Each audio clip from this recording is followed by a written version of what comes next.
జిల్లా, జై జై జై ఆదోని జిల్లా, జై ఆదోని జిల్లా. మరి జై ఆదోని జిల్లా, జై ఆదోని జిల్లా. మరి ఈరోజు 24వ రోజు రిలే నిరాదీక్ష కొనసాగుతోంది. దయచేసి ఆదోని నియోజకవర్గము మరి డివిజన్ ప్రాంతంలో ఉన్నటువంటి ప్రజలందరూ కూడా గమనించాల్సిన విషయం ఎంతైనా అవసరం, బాధ్యత ఉంది. ఎందుకంటే మళ్ళీ ఈరోజు 24వ రోజు రిలే నిరాదీక్ష అంటే గతంలో కూడా అనేక సార్లు ఉద్యమాలు చేశారు. మరి ఇప్పుడు కూడా 24వ రోజు రిలే నిరాదీక్ష చేస్తున్నారు. ఇది ఎందుకు చేస్తున్నారంటే ఆదోని వెనుకబడి ఉంది, ఇది అందరూ తెలిసిన విషయమే. కాబట్టి మన భవిష్యత్తు మారాలన్నా, ఆదోని అభివృద్ధి చెందాలన్నా, ఇక్కడ అక్షరాభ్యాసంలో ముందుండాలన్నా, ఉద్యోగాలు రావాలన్నా, ఆరోగ్య పరిస్థితి ఇక్కడ ఏ చిన్న ఇబ్బంది జరిగినా, చిన్న యాక్సిడెంట్ జరిగినా కూడా ఇక్కడ కర్నూలు పోయే పరిస్థితి, మంచి విద్య కోసమైనా కర్నూలు, హైదరాబాద్, విజయవాడ పోవాల్సిన పరిస్థితి. ప్రతి ఒక్కదానికి కూడా ప్రతిరోజు కూడా నిత్యం కూడా కర్నూలుకి వేలాది మంది బస్సులో ప్రయాణించి ఎస్పీ గారిని కలవాలన్నా, కలెక్టర్ని కలవాలన్నా, ఏ చిన్న పనికైనా కర్నూలుకు పోయే పరిస్థితి ఉంది.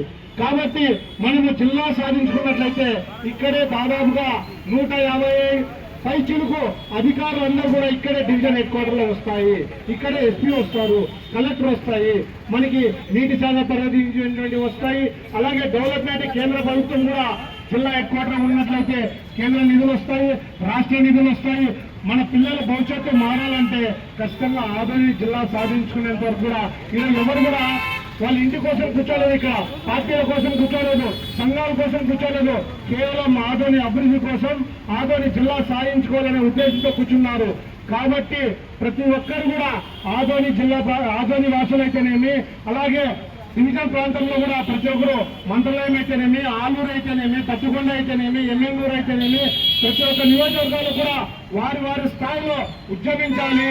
ఇప్పుడు కాకపోతే ఇంకెప్పుడు అనే ఒక నినాదంతో మనం ఈరోజు రేపటి తరానికి ఏదైనా మంచి చేయాలనుకున్నా, ఏదైనా భవిష్యత్తు బాగుండాలనుకున్నా, ఇక్కడ ఇండస్ట్రీలు రావాలన్నా ఖచ్చితంగా మనం జిల్లా సాధించుకోవాలా.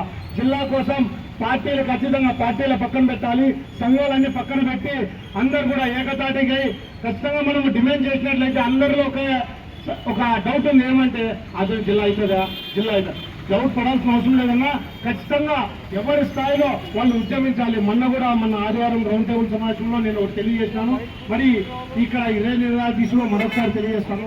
అన్న, ఉద్యమానికి మీ వంతు మీరు పని చేసుకుంటూ నల్ల కండవాణి వేసుకొని ప్రభుత్వానికి, ఇండియా కూటమికి ప్రభుత్వం తెలిసే విధంగా అందరూ కూడా వాళ్ళ షాప్లో కూర్చున్నా, వ్యాపారాలు చేసుకున్నా, ఎక్కడ తిరిగినా ఇటువంటి నల్ల కండవా తీసుకొని మేము ఆదోని జిల్లా కొరకు మేము ప్రభుత్వానికి తెలిసే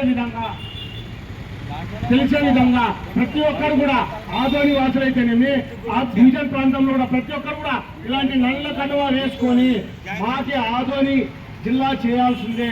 దానికోసం ఎంతటి ఉద్యమాన్నైనా చేస్తాం, ప్రాణ త్యాగాలకైనా వెనక్కాడబోమని ఈ సభాముఖంగా తెలియజేస్తూ, భవిష్యత్తులో ఈ జేఏసీ ఏ ఉద్యమాన్ని పిలిపించినా, ఎంతటి ఉద్యమానికైనా, ఎంతటి దూరానికైనా వస్తామని, ఆదోని జిల్లా సాధించుకునేంత కూడా పోరాడతామని తెలియజేస్తూ ఈ అవకాశం ఇచ్చిన పెద్దలందరూ కూడా నా నమస్కారాలు తెలియజేస్తున్నా. జై ఆదోని. అలాగే మరి రేపటి రోజున మళ్ళీ మన ప్రభుత్వానికి తెలిసే విధంగా నిరసనగా స్వచ్ఛందంగా కూడా ఇది ఒక్క రోజున దయచేసి, ఇది మన భవిష్యత్తు కోసం అనేక సందర్భాలు ఆదివారం అయితే పనిచేసింటాం, ఎన్నో కారణాలు, ఇన్నాళ్ళు చేసిన ఉద్యమాలు వేరు, రేపు భవిష్యత్తు జరిగేటువంటి ప్రత్యేకమైనది. కాబట్టి దయచేసి అందరూ కూడా స్వచ్ఛందంగా ఆదోనిలో ఉన్నటువంటి ప్రతి ఒక్కరు కూడా ఈ ఉద్యమానికి పూర్తిగా ఇస్తూ సహకరిస్తూ అందరూ కూడా రేపు బంద్ కార్యక్రమాన్ని జయప్రదం చేయాల్సిందిగా మరి విజ్ఞప్తి చేస్తూ, జై ఆదోని, జై ఆదోని జిల్లా, జై ఆదోని జిల్లా. నమస్కారాలన్నా.